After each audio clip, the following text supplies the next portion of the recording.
Hello everyone, welcome back to News in Focus. Today we are discussing about 100 years of Kakori train action. ये हमारे UPSC के prelims examination के point of view से तो important है ही, उसके साथ साथ मेंस के जीएस पेपर 1 के फैक्ट्स रिलेटेड टर्म्स के लिए भी ये इम्पोर्टेंट है। तो चलिए स्टार्ट करते हैं कि क्यों ये अभी रिसेंटली न्यूज़ में रहा, क्योंकि अभी हमने देखा कि इसके लेकर हम 100 ईयर्स जो कंप्लीट हुए हैं वो मनाए जा रहे हैं। तो जो काकोरी ट्रेन एक्शन है ये इंडियन फ्रीडम स्ट्रगल में एक इम्पॉर्टेंट रोल स्थान रखता है, इम्पॉर्टेंट रोल प्ले किया है इसने, और ये एक स्थान इम्पॉर्टेंट स्थान रखता है, इस इम्पॉर्टेंट प्लेस है इसका, जो कि अगस्त 1925 में हुआ। कहाँ पर? काकोरी विलेज में हुआ, जो कि लखनऊ उत्तर प्रदेश के बहुत पास में है, उसके बहुत निकट ये है। इसके साथ ही अगर हम देखेंगे तो ये ट्रेन एक्शन क्या था, तो ये ट्रेन एक्शन जो हुआ वो 9 अगस्त 1925 को हुआ। तो 9 अगस्त 1925 ये एक सेंचुरी ईयर है इस एक्शन को लेकर, या शताब्दी वर्ष हिंदी में कहें तो। इसमें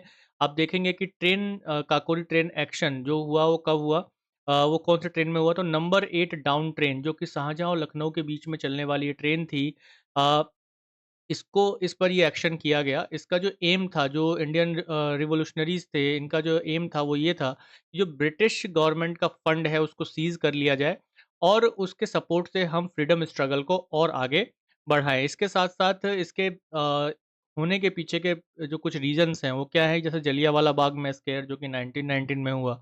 इसी तरह से suspension of non corporation movement 1922 में इसको सस्पेंड कर दिया गया था, इसको नॉन कॉर्पोरेशन मूवमेंट को। तो जिसके बाद जो यंग नेशनलिस्ट थे वो इन चीज़ों से खुश नहीं थे। उनके अंदर एक गुस्सा था कि हम एक ऐसा यूनियन बनाएं जिससे हम ब्रिटिशर्स का रिटेलिएशन अच्छे से कर सके। तो इन्होंने हिंदुस्तान रिपब्लिकन एसोसिएशन 1924 में फॉर्म किया, और जिसका एम एक ये भी था कि जो रिवोल्यूशनरी एक्टिविटीज़ हैं उनके लिए फंड इकट्ठा करना। और ये फंड कहाँ से आएगा?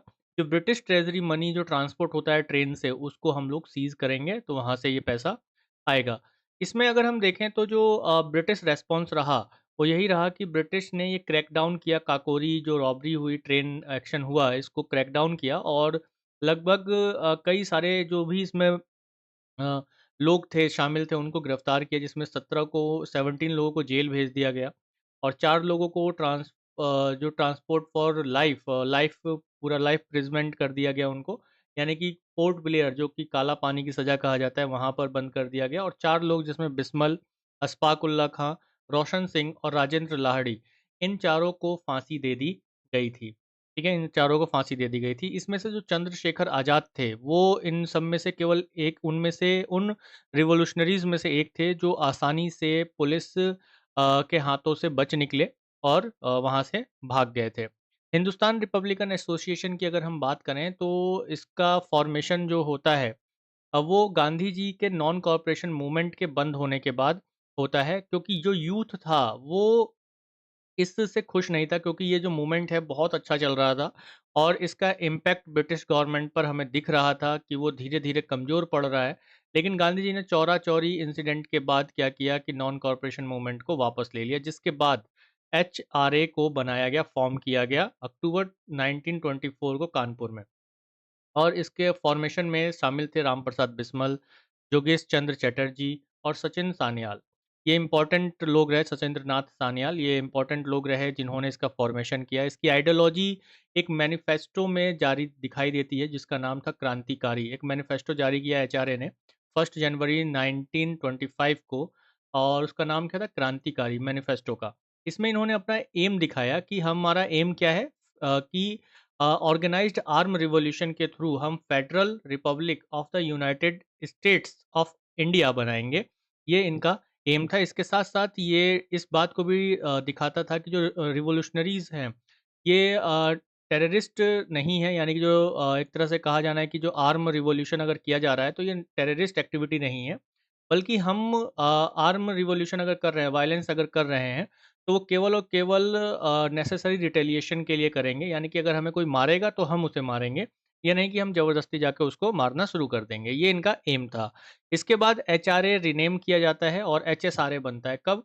1928 में। जब हम लोग ने देखा कि 1925 में काकोरी ट्रेन एक्शन होता है, बहुत सारे जो उसके लीडर्स हैं वो गिरफ्तार हो जाते हैं और जेल चले जाते हैं, हैंग हो जाते हैं। तो चंद्रशेखर आज़ाद वहाँ से निकल जाते हैं ना, पुलिस की पकड़ से वो बाहर आ जाते हैं, भाग जाते हैं।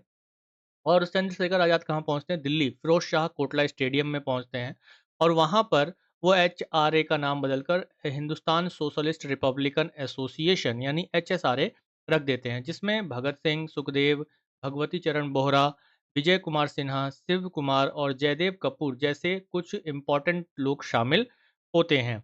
और यहाँ पर एचएसआरए एक कलेक्टिव लीडरशिप और एक सोशलिज्म के आइडिया को अडॉप्ट करता है और इसी को अपना ऑफिशियल गोल भी बनाता है। इसके साथ-साथ एचएसआरए ने जो कुछ प्रोटेस्ट थे उनको आगे कैरी आउट किया, जैसे साइमन कमीशन के अगेंस्ट प्रोटेस्ट करना और जेपी सैंडर्स का ए एसोसिएशन भी इसी ग्रुप ने किया 1928 में और जो वाइसरॉय इरविन हैं उन पर ट्रेन बॉम्बिंग भी की 1929 में।